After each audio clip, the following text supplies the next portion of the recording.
bukan pelit, cuma mau kaya. Cara berhenti gengsi agar tabungan capai 100 juta pertama. Halo, Moms. Balik lagi bareng aku, Ismi Berlian, di podcast tempat kita ngobrolin rahasia cerdas mengatur keuangan keluarga. Moms, pernah nggak sih dibilang pelit sama temen atau saudara gara-gara kita nolak diajak nongkrong di kafe mahal? Atau gara-gara kita lebih milih bawa bekal dari rumah daripada jajan di luar? Kalau pernah, tos dulu dong. Tenang aja, Moms nggak sendirian. Di episode kali ini, kita bakal bahas tuntas satu prinsip yang harus banget kita pegang kuat-kuat. Bukan pelit, cuma mau kaya. Cara berhenti gengsi agar tabungan capai 100 juta pertama. Moms, jujur aja ya, ngumpulin uang sampai 100 juta pertama itu rasanya kayak mendaki gunung. Berat, ngos-ngosan, dan butuh napas panjang. Dan tahu nggak apa musuh terbesar yang sering bikin kita gagal sampai di puncak? Jawabannya cuma satu kata, gengsi. Gengsi pengen kelihatan mampu, gengsi pengen diakui di lingkungan arisan, gengsi takut dibilang ketinggalan zaman karena HP belum ganti yang boba, atau sekadar gengsi takut dibilang pelit. Padahal, mari kita logikakan sejenak. Pas kita lagi butuh uang darurat buat bayar rumah sakit anak atau bayar uang pangkal sekolah, apakah gengsi itu bisa dicairkan jadi duit? Apakah teman-teman yang selama ini kita penuhi ekspektasinya bakal patungan bantuin kita? Belum tentu, kan? Yang bakal nyelematin kita ya tabungan kita sendiri. Jadi, gimana caranya biar kita bisa ngerem gengsi ini? Langkah pertama, ubah mindset. Mulai sekarang, berhentilah hidup untuk menyenangkan mata orang lain. Ingat, kekayaan sejati itu adanya di saldo rekening dan aset, bukan di unggahan Instagram atau status WhatsApp.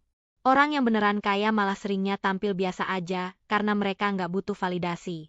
Jadi, kalau dibilang pelit karena kita berhemat, senyumin aja dalam hati sambil bilang, nggak apa-apa dibilang pelit sekarang, yang penting 5 tahun lagi aku bebas finansial. Langkah kedua, belajar berani bilang, tidak.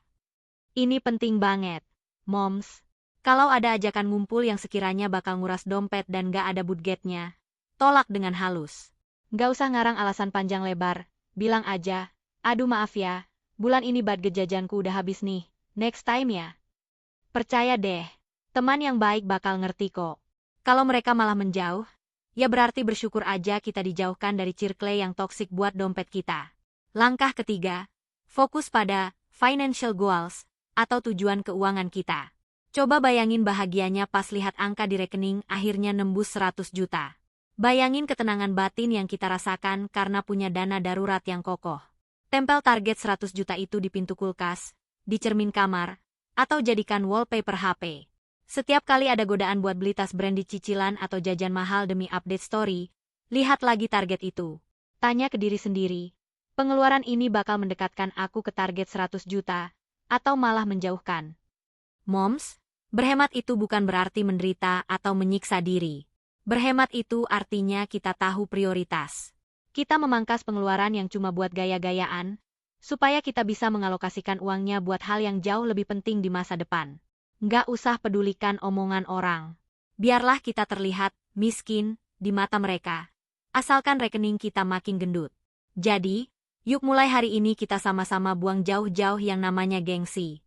Berhenti beli barang yang nggak kita butuhkan, pakai uang yang sebenarnya nggak kita punya, cuma buat bikin terkesan orang-orang yang bahkan gak peduli sama kita. Fokus aja sama keluarga, fokus bangun aset, dan rasakan betapa nikmatnya nanti saat tabungan 100 juta pertama itu akhirnya jadi kenyataan. Tetap semangat menabung ya. Moms, kamu pasti bisa.